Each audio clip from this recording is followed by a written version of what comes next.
Hi everybody, Russ from My Hammers 11. I hope you're all safe and well. If you're new to the channel, please consider subscribing, hitting that bell icon, and making sure you're made aware of any time I put new content on. The wife hasn't given me a right hook. It's just a sty in my eye. So don't worry. I don't want you phoning Childline. I'm not Childline, but you know, domestic abuse. I'm not being abused. It's just a sty. So we'll survive. We fight on. We've got loads of great guests coming. Particularly, obviously, we've got no football now. We've had this sort of all this deluge of games, and now we've got nothing until mid-September. So we'll be keeping your football fix going. Loads of fan stories, player stories, stuff like that. Loads of great guests, including today's guest. You see him on Twitter. He's Jack himself on Twitter. It's Jack. How you doing, man? How's things with you, man? Yeah, good. Yeah, really good, mate. You? Yeah, not bad, thank you. Not bad at all. You know, now we can breathe a sigh of relief that we don't have to worry about seeing West Ham play for at least 6 weeks. And breathe. Although personally, I was really gutted that Villa stayed up instead of Bournemouth. I tell you what, I quite like them. I'm glad. Do you? Yeah. Yeah, I don't know. I just think it's the whole Jack Grealish, John Terry thing. I just don't like them. I'm not keen on them. But I didn't like any of them. I mean, no one likes Bournemouth because of Callum Wilson. No one likes Watford because of Troy Deeney, and no one likes Villa because of Grealish. So it was like the best of a bad bunch, really. But at least we managed to do all right. You know, at the end of the day, the boys, when it matters, always seem to turn it on, which is good. And yeah, we can hopefully look forward to next season, as you know, wherever that may be. But I think. No, I'm quietly confident for next season, I think. But I say that every year. And West Ham, they get you. That little bit of optimism, they drag it away within the first 3 weeks. Yeah, I know. How's this sort of weird lockdown-y, pandemic sort of been treating you, basically, man? How are you surviving?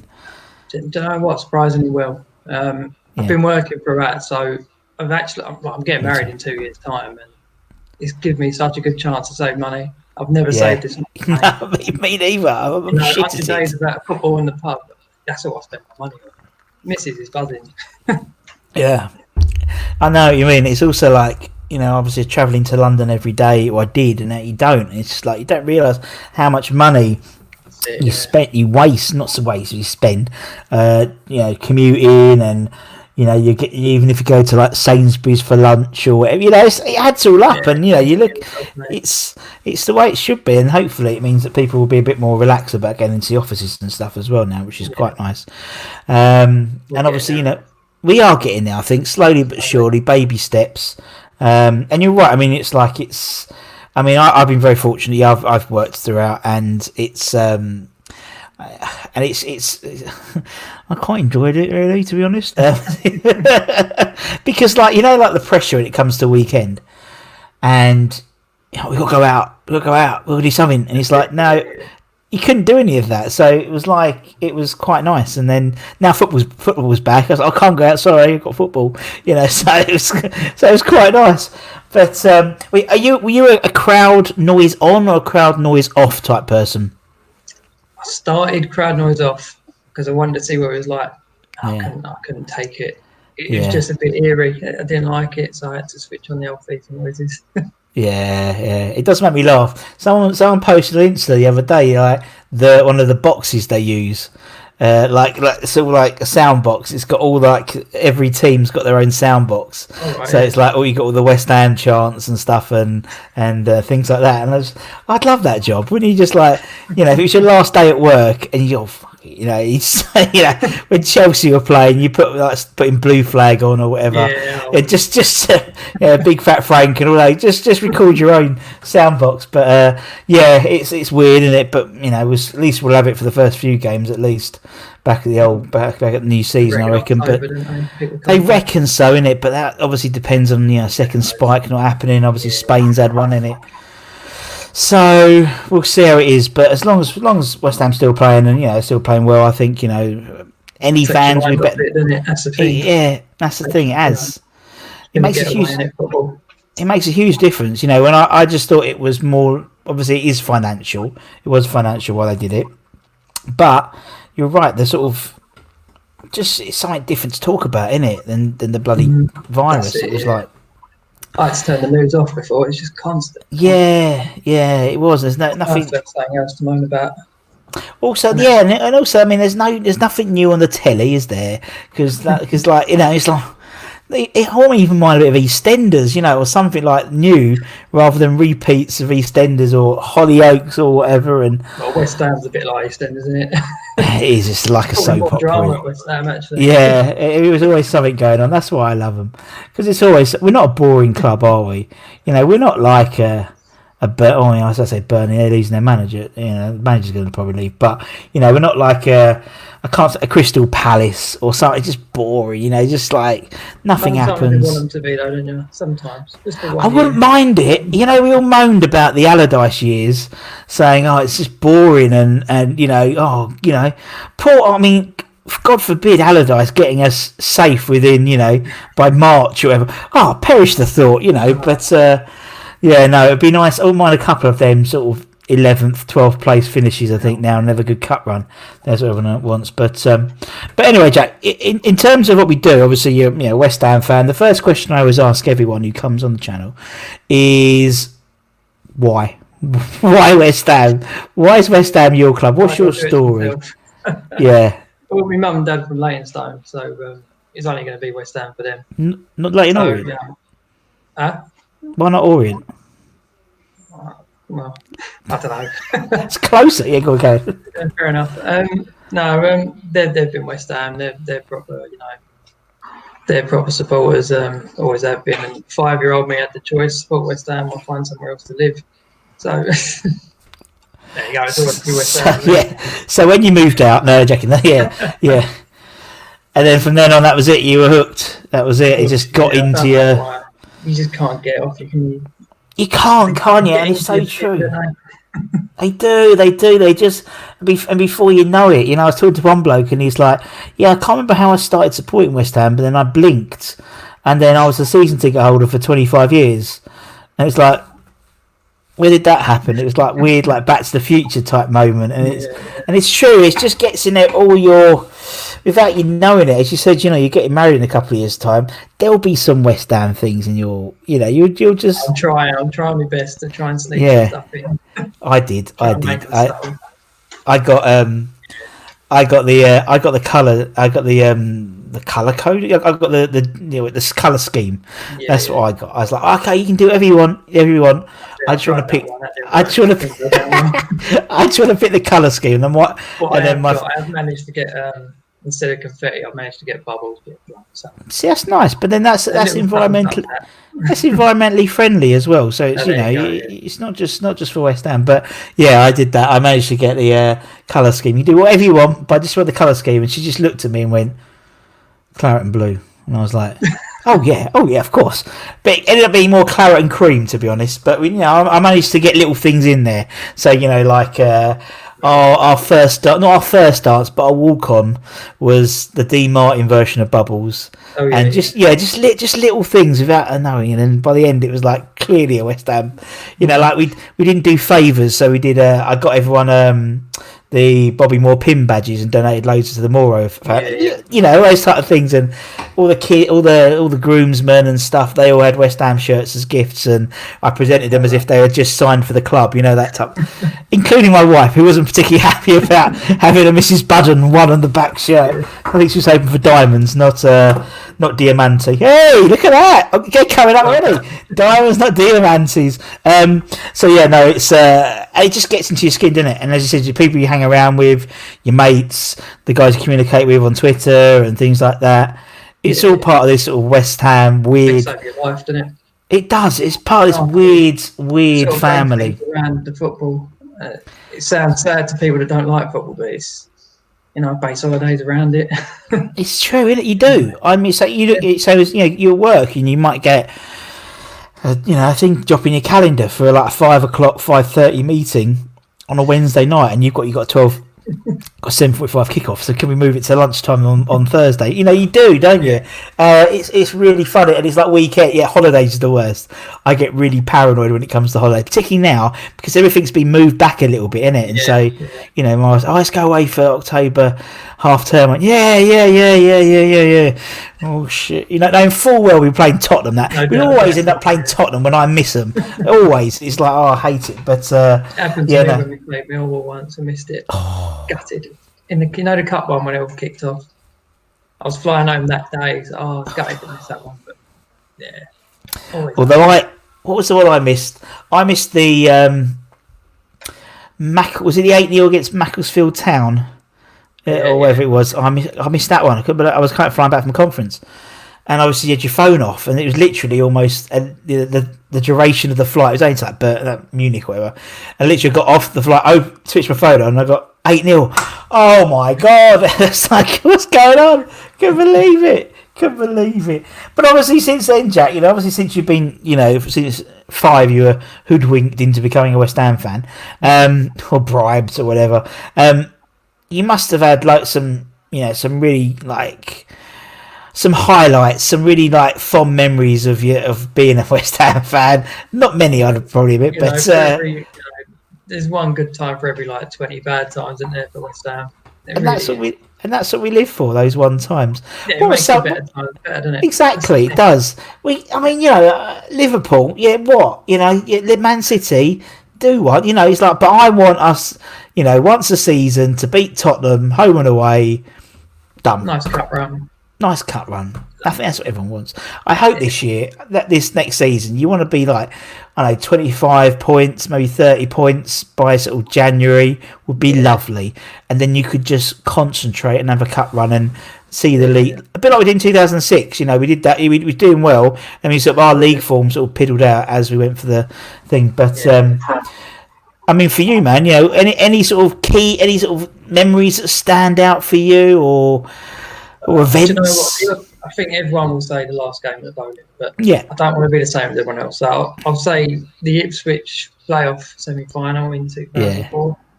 That was unbelievable that night. The stadium was shaking, quite literally. It was unbelievable atmosphere, and I don't think I've seen anything like that since. No, I think that's probably the best atmosphere I've been in. It's sort of you're right. It's like the benchmark that people talk about, isn't it? Yeah, the atmosphere was good. It wasn't good as Ipswich in the playoffs. Ipswich good. It was good. yeah, I know what you mean. And I remember that one so much because you had what's his face, old Christian Daly. Yeah, he got it in the old Crown Jewels, didn't it? Yeah. But then he did his Church Wellian speech on the pitch. I remember afterwards, we're fighting them on the beaches, and then that was that was part of our our 3-match trilogy to to Cardiff. We went there 3 years in a row, weren't it? I love Cardiff. I thought Cardiff was a good place to have a game like that. It was a bit old school. Do you know what I mean? Weird. It was like such a, I don't know. The stadium looks so out of place in that city. Yes, it's very strange. It's a bit like Wembley, isn't it? It's actually a bit like London Stadium as well. Do you know what I mean? It's like it's almost like a neutral area around the stadium. Where it's Wembley Way's just there's nothing there.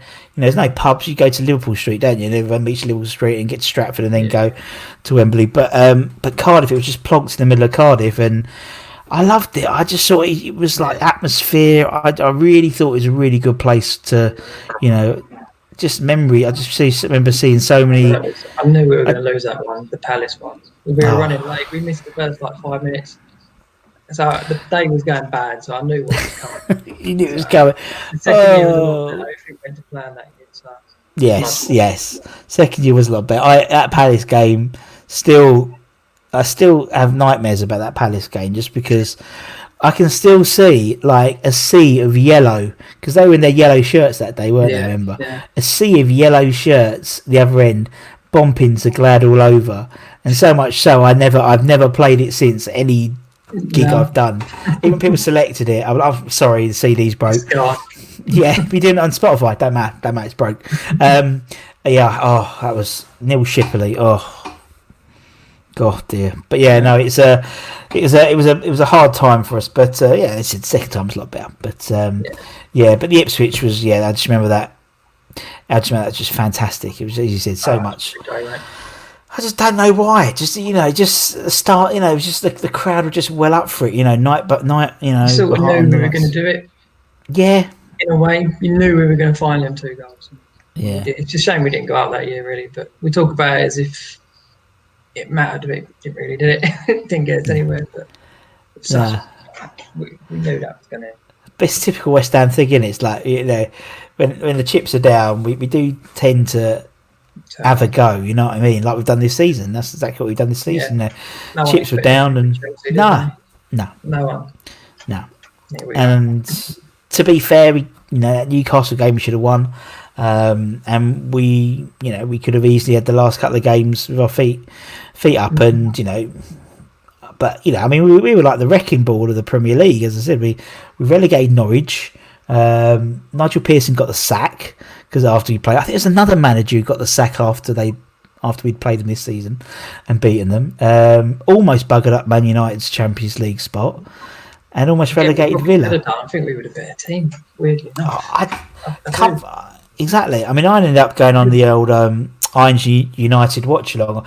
Bless Del, I didn't check the messages, but he sent me a text. So I came on the second half, and he just said, "How would you sum up, West Ham's performance against United?"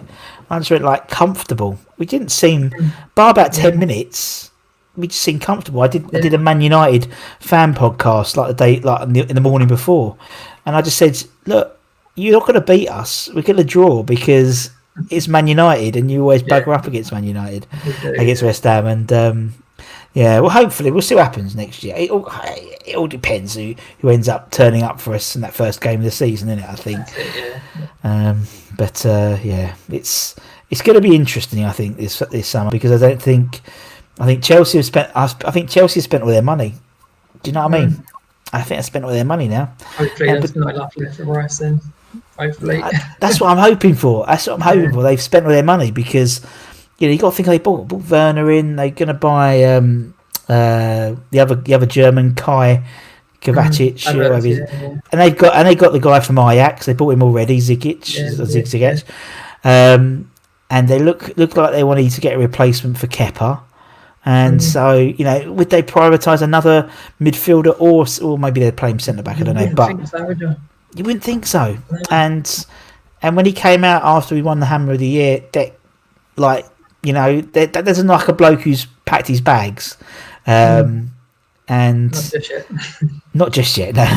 But he's not one of those type people. I think who will throw his toys out if we turn down an offer. Because I think he's he gets it.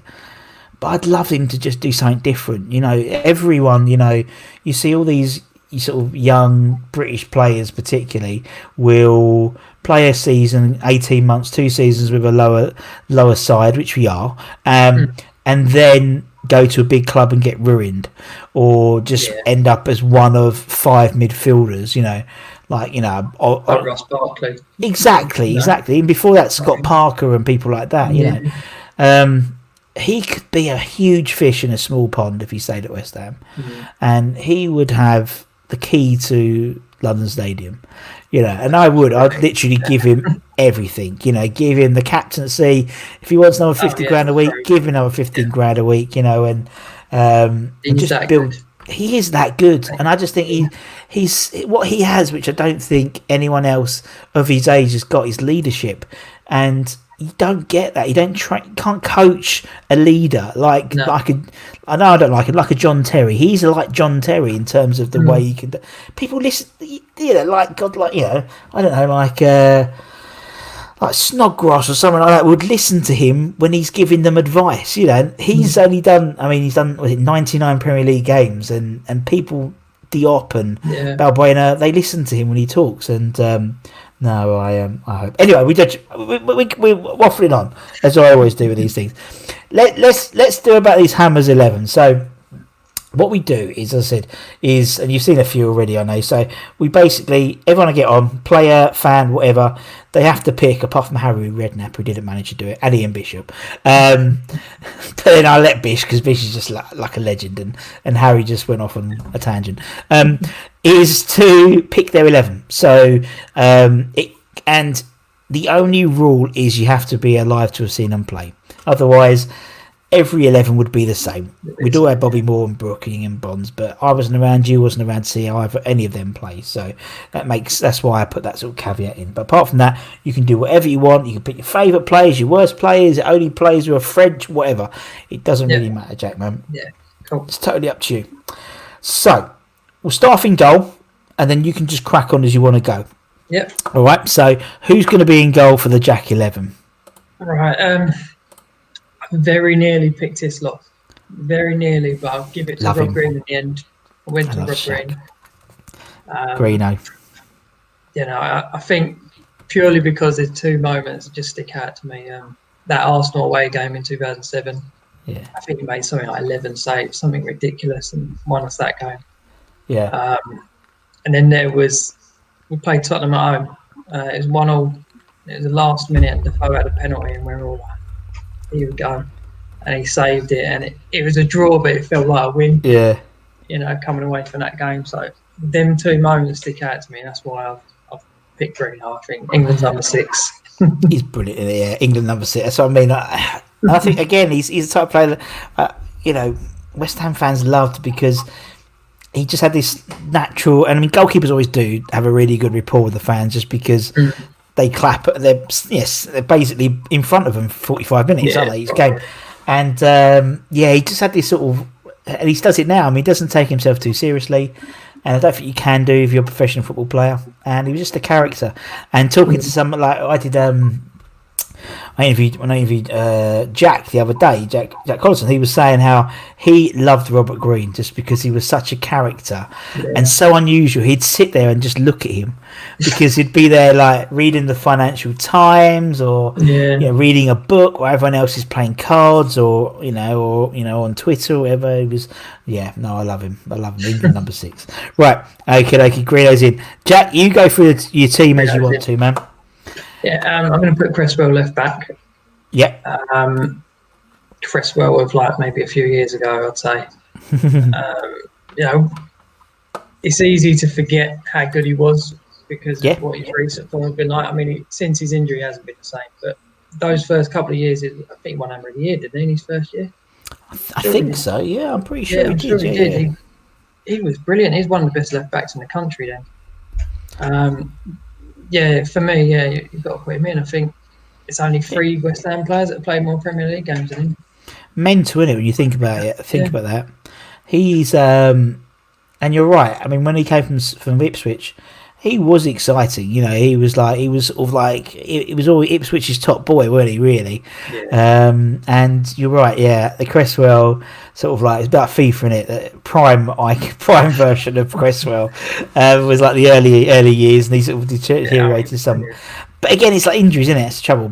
And I think that's done him in, really. But I think you've got to be. It's very important to remember what he has done for us. I think rather than, he gets a lot of stick now. He does. I do feel sorry for him, but he's past his best now. But I think you're right, and I think with the fact that Johnson played left back against Villa was interesting. He was very good, wasn't he? He's very good, but I think that could be a sign of things to come. I think so. I think because it's easier to get. There's a lot of right backs out that you could get. There's a guy from River Plate we were after, the Argentinian bloke, and I mean Fredericks is all right. I don't rate him, but he's all right.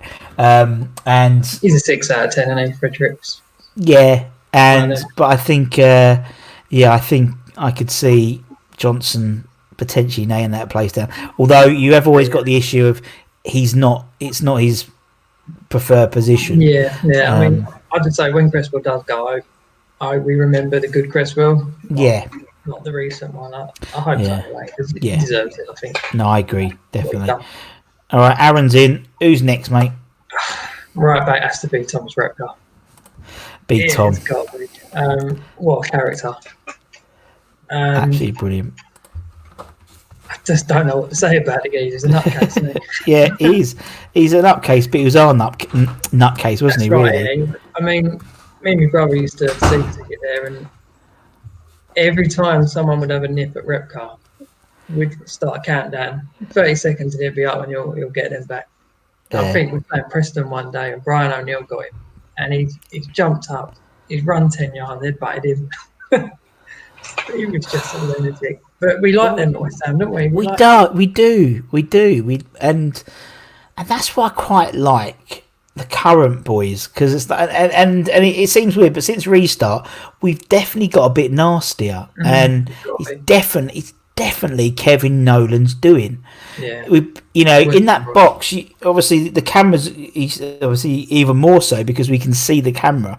That you can see we're always like digging the elbows in and backing up a bit more. We never really used to do that, and I'm pretty sure that's Nolan's influence, because that's what Kev used to do all the time. You see it kind of in corners, someone's on the goalkeeper now, just like he used to do. Yeah, exactly. And and I think a bit more needle, and we seem to be a bit, and you're right, Thomas Repka was like, maybe he was like dialed to like 11 of what we need like a 6 rather than 11, but it's nice to have occasionally have an 11er, just because if it's all going to kick off. Twice, didn't he, in his first 3 games? Yeah. And he loved the club. He cried his eyes out that last game of the season, the last game he played for us. And he cried his eyes out that day. Yeah. And it's a shame he never got that goal for us. He never scored. Yeah. And obviously since... in the playoff final, I think. Was it a playoff semi? I'm pretty sure he almost scored. Yeah. Yeah, that would have been... that'd have been awesome, wouldn't it? Yeah. And obviously, since retiring from football, he's become an even more legend, because he's always in prison, or he's got nicked for blackmailing a Playboy model. He hasn't calmed down, has he? He hasn't. I'd love to get him on. One day I will get Thomas Repka on this show. I don't know how, but I will, because I think he'd be brilliant. He has some great stories to tell. But Tommy Repka's in. Who's next then, Jack? I'll put Rio Ferdinand centre back. Yep. Purely because he was the first player on the back of my shirt. Really? Yeah. Who's the last player? Who's the last player? Do you know what? I don't like grown men having footballers on their shirts, but I had Payet. I've got to admit, I put Payet on. Fair enough. I couldn't. Anyway, back to Rio. Yeah, go on. We'll get to Payet. I imagine we would do, yeah. Yeah. No, Rio. I mean, I think what I liked about him. Sometimes you see these players that leave West Ham and they might not say the nicest things about us, but Rio has always been really respectful about West Ham. Yeah, when you see him talk about us, he does speak really highly of us, and it goes a long way. Yeah. Yeah, I mean, what a player and all. What a player he become. Unfortunately, we didn't get the best years, but yeah, what a player, wasn't he? Yeah. He is. He's just one of those, and he's just like... And I've said it before on the channel, it's like when you have players like Rio, when players leave, they sort of go out, like I don't know, like Chiarte or Payet or people like that. Mm. You sort of like, you forget they played for West Ham in a way.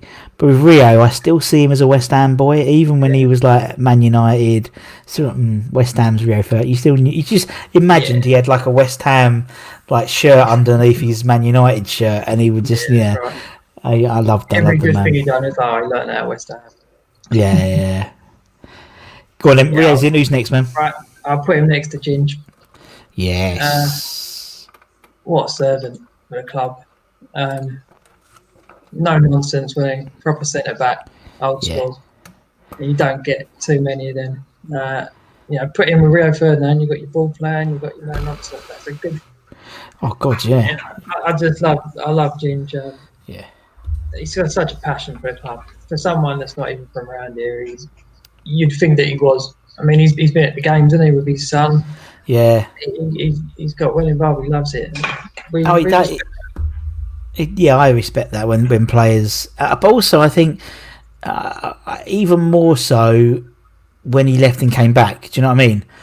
I don't really remember him much when he was the first spell. No. Maybe you know what I mean? He's like, I remember being solid, but I always remembered that someone told me that we did the deal for the two of them because they wanted Collins, and Gabardon was almost like the added one on top. But we really wanted Collins. That's who we wanted. Someone may put in the comments something completely different, but that's what I thought when someone told me that once. And I think when he came back for the second time, he seemed, because he was like he'd been away and he came back as like the veteran centre back. He became more West Ham. Did that make sense? You know what I mean? It just seems got a skinhead more than anything. We love a skinhead, but I remember Anton Ferdinand and Danny Gabardon was the back two. That's what I remember from his first stint. So second time round he was a lot more involved, I think. He just seemed to put his body on the line a lot more. Maybe just because you know he was part of a team. Maybe when he came back, that maybe didn't try as much, and his effort showed even more. I don't know, but for me, you know, everything's in hindsight. But for me, I remember that second period a lot fonder than I remember the first period. I didn't remember much of him, to be honest. And as you said, I think maybe because he was third choice, maybe. But no worries. Ginge is in. Who's next, man? Cool. Payet's left wing, isn't he? Yeah. Payet. I think I was in love with him for a bit. Yeah, I know what you mean. I was obsessed with the game, though. He was unbelievable, wasn't it? It's a shame how it ended, but probably the most technically gifted player we've had for years. Without a doubt. I'd be pushed to say he'd be better than Di Canio. I think he is. A big statement, but I think he is. I think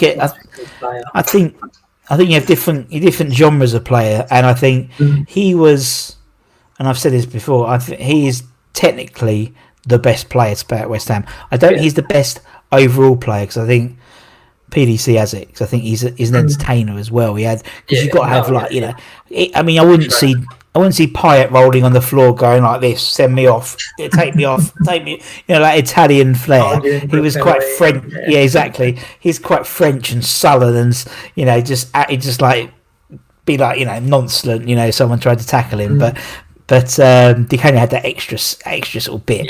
But I mean, he was just brilliant. And just like the little dinks and stuff, and the tricks, and I remember the Palace goal was. I mean, the Man United one was good, but the Palace one I've not since or before seen anything like that goal. It was just bizarre, wasn't it?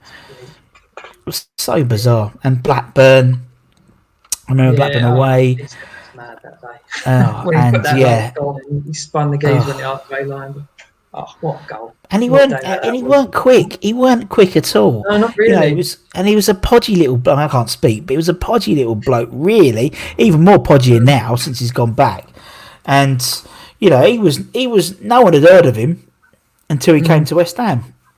Outside of France. It weren't a lot, was it? We paid for it. No, nothing at all. Absolute bargain, and we sold him for like 25, whatever it was, which was ridiculous. But you're right. No one heard of him. No one heard of him. We came and we put him on the map, and it was just it was a pleasure to watch him. There's certain players you could sit there and just watch and and he was on those players, and you excited because you didn't. I mean, even if you had a bad game, it'd still crop up with an assist or a goal in towards the end. There'd be a turn or something like that, and you'd go home happy, wouldn't you? You'd send the fans home happy. But no, he was a great player. Yeah, I loved him. Okay, who's your next player then? Right wing, Trevor Sinclair, right wing. Oh, good old tricky Trevor. Another one from my early childhood, because I sort of got into it late 90s. Is sort of the start of my misery. Trevor Sinclair. He never seemed to score a bad goal. No. Every one of his goals just sticks out. I think there was the volley against Charlton. The Derby one, the scissor kick, that was just incredible goals. And I seem to remember the year we went down, 2003. I remember he was the one he was really fighting. I think he got about 8 goals for us that year from midfield. I just remember him. Yeah, and again, he's another one that talks well about West Ham now, even still. So he goes in, I think. Yeah. And he was the same one. To be fair, QPR, he'd had his bit of fame with his bicycle kicks and stuff. And then he was on the down. He wasn't like, we got him. I said, was it Dowie and Keith Rowland and a couple of million? Absolute like Harry at his best. But again, we resurrected his career, and he got into the England squad and the World Cup.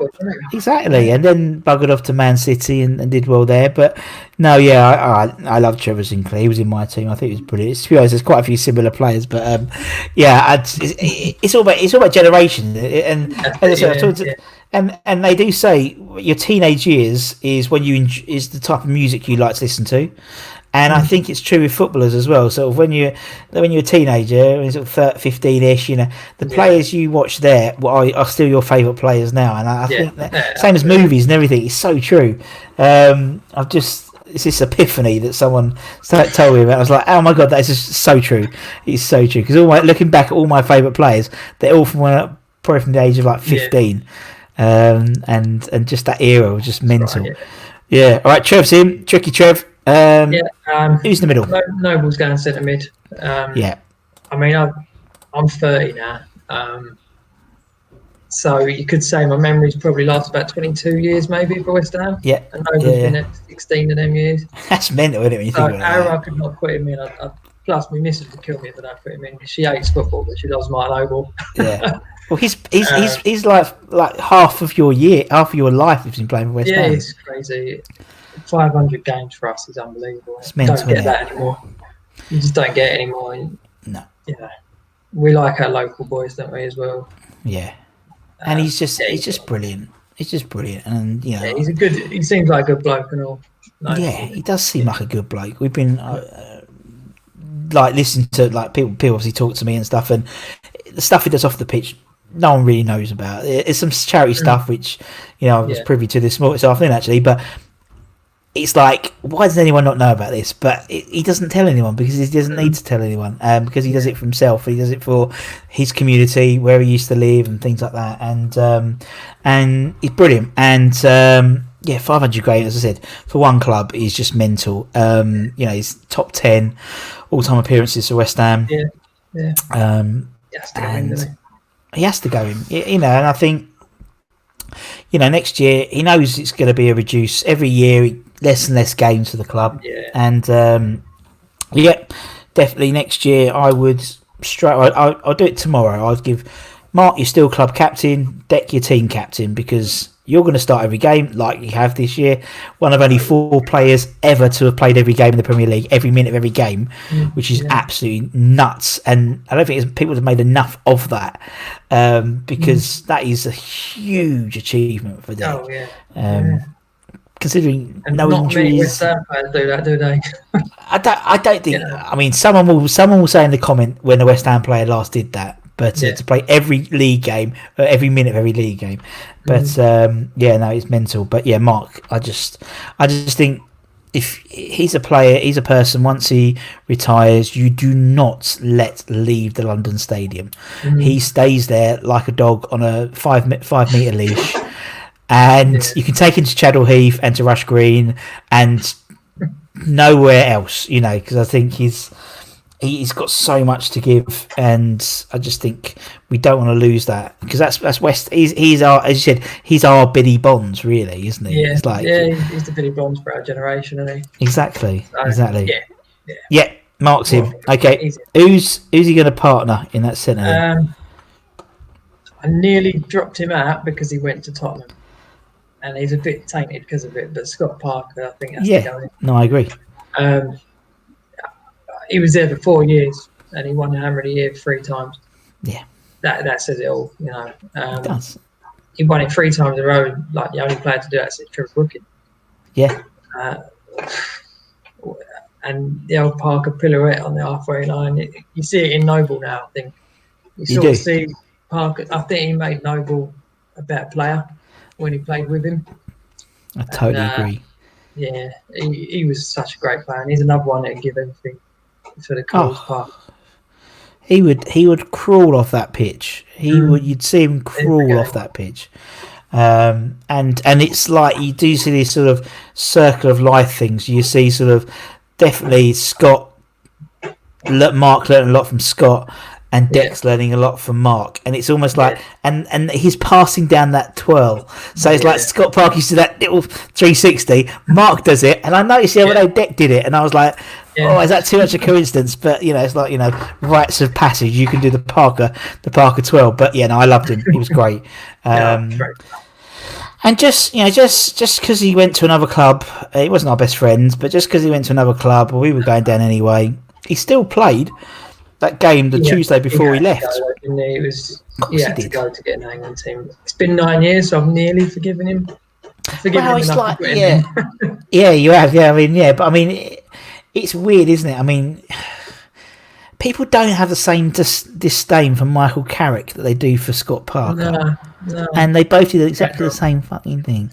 And if anything, Scott actually played a couple. Carrick played a season in the Championship, fair play. Yeah. But then in that summer, he was like, right, I'm off, and it was fair enough. Yeah. Scott did almost exactly the same thing, and actually, I remember he went. I think he went on the Wednesday or Thursday. He played the Tuesday, Watford away or something like that as well, Wigan or something like that. And I just thought he was. It's tarnished his modern legend state. Legacy, exactly, and it shouldn't have happened, and it should be reinstated. And it's a shame. Anywhere else you went, and it wouldn't be like that. You could have gone to any other club. Any other club, and he'd be revered, isn't it? It's really he still goes in because too right. I nearly put Aidan Mullins in now. Do you know what, Hayden Mullins? Yes, and there's certain players who don't. It's quite funny. It's quite interesting. There's certain players who don't get picked by fans, but always get picked by the players. Hayden Mullins is the modern day version of that person. Peter Butler was around the Martin Allen, they all put Butts in, and they all put Mullins in, and they're both very similar players. Dogged. I think I interviewed. Like Luke Chadwick, he put Mullins at right back just to get him in the team. You know what I mean? It's like they loved him so much, and it's interesting. Yeah, well, he does all the donkey work, really, didn't they? Like he does all the, and obviously when he like him and what was his name, Louis Garcia had a fight in that game before the Liverpool game, before the cut, they both got sent off. It was more of a loss for us losing Mullins than it was losing Garcia for them, but. We'd have won, I think, if he was playing. Okay, right. Up front, who are we going to have, man? Yeah, Di Canio. Up top, obviously. Another good character. You can see the female. I like my characters. Yes. I think football fans like these players that come from abroad and they just seem to get the club straight away. Yeah. That's what he's done. He fit straight in and he's tattooed with West Ham and he's... you see him over there singing Bubbles. I don't know, everyone fell in love with him, didn't they? And he fell in love with West Ham. He did. And some of the goals he scored, I think, the Wimbledon one gets that gets the appreciation. But people forget that one against Arsenal when he spun Keown. With his shorts on backwards. Watch it again. Someone pointed out to me. I think it was Baz or someone pointed out to me. I didn't believe him, and then it was he wore his shorts for the Arsenal game backwards because he would always play bad against Arsenal, and he said it would bring him luck, and he do when he made. The Premier League at the time's top two defenders and goalkeeper looked like an absolute bunch of mugs. You see in the back of his seat, you see the West Ham logo on the back. Love it. Nutter. Absolute nutter. Yeah, I remember when I was a kid, we used to act like we stood outside Chadwell League waiting for the autographs. And, he was there, he signed everyone, done his photos. And as he was going, he's hanging out the window, blowing kisses, saying, I love you, I love you. Oh, I love him. He's such a good player. Yeah, just a character. Yeah, the showmanship in that Bradford match, that 5-4. Yeah.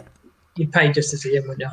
Yeah, he did, and that's why I prefer him as a player to Payet, because Payet technically was better than Di Canio, I would say, because of the free kicks and stuff like that as well. But Di Canio had the passion, he had the fans on his side, he had that little bit of craziness that we all love about a player, and he was an incredible football player as well. And once you've got all those 75% of your teams.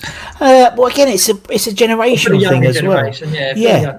I suppose, in order. And that's the great thing, because and also you get the older generation, and there's players who I've never heard of, who I now know of, like Johnny Sissons and Johnny Ayres and John Charles and John Bond and Roddy Boyce and all these players that I did not know existed really. And the same the other side, you'd be sitting there and you'd be like, someone might put a team together and they've got, I don't know, they've got Diamante, or they got Luis Jimenez, or these random players. Oh God, I remember. Rat got him one, didn't he? Yeah. Razvan Rat. Yeah, good old Charlie Walsh. God. Yes, good old Charlie Walsh. But that's the great thing, we'll be sitting there chatting, and a conversation. We'll be talking about midfielders, and someone might put Mark Vivian Foe in, and then we start talking about Abdoulaye Faye and Papa Bouba Diop and all these players. Like, oh my God. And that's the great thing about this show, because it gives those people who maybe were, I don't know, what was it? There was one the other day, and it was a guy that I'd never heard of, Gallagher. He's played centre back, and then he played in 82-83 season, and I think it was Jeff Brawler put him in, and so I had to go back, and we were like doing live Wikipedia giving him his sort of moment and that's what it's all about, because like there's so many players, and we would swap our life to be in that position as fans, to play, and to play like even 5 minutes in a West Ham shirt. I don't even take 5, to be honest. I don't even take a drink. I do the drinks break. I don't even do a drinks break. You know what I mean? Oh dear. I can't stand the drinks breaks. I hate them. It's weird, isn't it? It just always kills the momentum of the game. But it always does well for us, because then we play totally different after that minute. It's weird. It's good when you're under the cosh a bit. It is. I sort of found myself saying the other day, right, get to the drink break. Get to that bit and then but then it all depends about when the ball gets in play. I think it was there was one game, I think it might have been the Watford game or something like that, and we had our second half drinks break about the 73rd minute. Because the ball didn't get out of play for like 10 minutes. I think it worked in our favour then, because they come for us, didn't they, that second half, and then we got to drinks break, and it was just gave up then, didn't it? Comfortable after that, yeah. But it's just weird, isn't it? Because you just got the ball. It's just. But I don't think, I checked the other day, the clock doesn't stop, so we only play 88 minutes of football, because then there was like a minute added time, but is that minute for drinks, or should it be 2 minutes? I don't know. I don't think the drinks break. I think that isn't it 5 substitutes going to happen. I don't think the drinks break is going to happen, because they are fit enough. No. They can play like a drinks break. Would be great for anyone like Sunday League. It's like drinks break. Yeah, please. Cigarette break and all. Oh God, yeah, fag break a lot. Sausage roll break. I love it all. Right, okay then. Who's this? Who's the last piece of the Jack pie then? Who's this last piece of the puzzle? I could have put Ashton or Tevez, but I can't in good faith leave Carlton Cole out. No, good old Carlton. I've never been so emotionally attached to a footballer as I am Carlton Cole. It's weird, isn't it? What it is about I know what you mean. My whole family's like it and all, like Carlton Cole fan club. I don't know, it's so weird. Like, we used to score a goal and I'd celebrate, realise it was Carlton Cole, then have a second celebration because it's bizarre. It's weird. I don't know what it is about him. And you know what? He's underappreciated as well. Oh, yeah. He's the first player to be West Ham top scorer 4 years in a row since Jeff. Yeah. No one knows that. No. Top stat age. And there was a stat the other day about the last player to score. Oh, Martin Godlin's going to really annoy me because he told me the stat. And it was the first player, Antonio was the first player to score 10 Premier League goals for West Ham since, and I thought it was Carlton Cole, but it was Ian Wright, but Carlton Cole did it before then with 10. You're right, I just think he's underappreciated. Yeah, people take piss out of him a bit. Of course they do, because he's Carlton Cole. Because of his personality. I don't know what it is, but I can't tell you the amount of arguments I've had down the pub backing up Carlton Cole, because he split his opinion a bit, didn't he? Some fans loved him, some fans didn't want him in the team, but I have backed him so much. Got into so many arguments about him. But he's good funny, and he's good fun now, and he's the stuff with the program. Yeah, exactly. The program he does with Chris. Yeah, it's the podcast with Chris and Marlon, and even the Inside Eye and stuff. Mascot in a way. Yeah, he is. I mean, originally when we had the countdown, for some reason we put him to do the number one. And he was like, one. And he just like, bless him, he didn't even know. Everyone's just like, shot a camera, Carlton, say one. It's like, he didn't work. So they put a fan in instead. But, he's just become our sort of, he's a club ambassador, and he's part of the youth, the coaching setup. And I just think he's just a good egg to have around. He's a lovely bloke. And his mates are going to hate me for putting him in, because they're the ones I argue with. Within 5 minutes, I'm pushing the Carlton Cole propaganda. And it's your team, Jack, so you can do whatever you want, man. That's the thing. They can come on themselves and put their 11 on, and then you can criticise them afterwards. But no, Jack, man, it's been great chatting to you, man. Really appreciate it. Really, it's absolute pleasure. Thank you so much. I can tell there's been a lot of thought that's gone into that. A lot of agonising decisions when it comes to midfield, and particularly. So cheers, man. Yeah. And obviously, thanks everyone for watching. Like, share, subscribe. Pass the channel on to people. Make sure they're watching it as well. Particularly in this weird time now, we don't have any football. Well, any good football. We've got the Champions League and stuff. But regardless of that, keep that West Ham fix going. Keep that West Ham family and community going. And for me and Jack, take care, everyone. Stay safe. Come on, you Irons. Come on, you Irons. That's it. Come on, you Irons. You got to do it. It's like a rite of passage, isn't it? It's like I was talking to someone the other day about it, and it's so funny. Again, go for another tangent, but when you're walking down the road and someone's got like a pin badge on, or a scarf, or a shirt, and you thought Irons, and that's it. You don't say any more. You know what, mate? I was going to say, I was in Tenerife one year, and I was walking down the road in my West Ham shirt, and this geezer's like calling me over. I'm walking over, and my missus goes, "Is that then?" And I'm like, I ain't seen him in my life. I go over there, and I end up sitting with him for 2-3 hours, just talking about West Ham. It's so funny. Do you know? And that's something which I think I don't see. And again, we might be biased because we see it, but I don't see Arsenal fans doing that. They always seem to be at everyone's throat. You know what I mean? But like you walk, I mean, we've been social distancing for years. We don't shake hands. We don't hug. We just do. Irons, come on, you Irons. That's it. We don't have to. There's nothing else needs to be said. I mean, I always literally, when I'm on holiday, my wife and my daughter hate it because I literally every shirt is, I just pack just all the West Ham shirts. One pair of shorts, all West Ham shirts, enough pants for the holiday, and off we go. And people just they just come up to you and chat, but it might be, I don't know, not even, and you'll end up chatting to someone who lives five doors down from you. In the middle of Barcelona on a cruise. It happens. I love it, and it's just West Ham going up to you and going, Aston Villa, no, West Ham, and then it might be like, I don't know, somewhere else, and it'll be like the one about like a guy in Mexico. Chicharito, yeah. All right, mate. Yeah, that's me. Yeah, that's me. Me and Cheech. Yeah, we're just like this.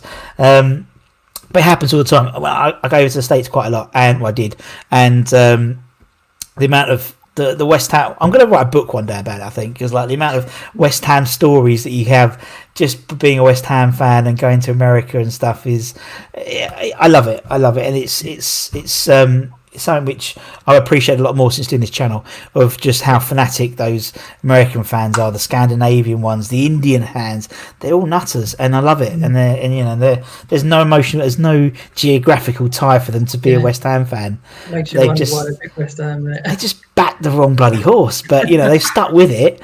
They haven't sort of been a glory hunter and flirted. But anyway, to finish off, another tangent, of course. But anyway, for me and Jack, take care, everyone. Stay safe. We'll see you again very, very soon. See you later, everyone. Bye-bye. See you later.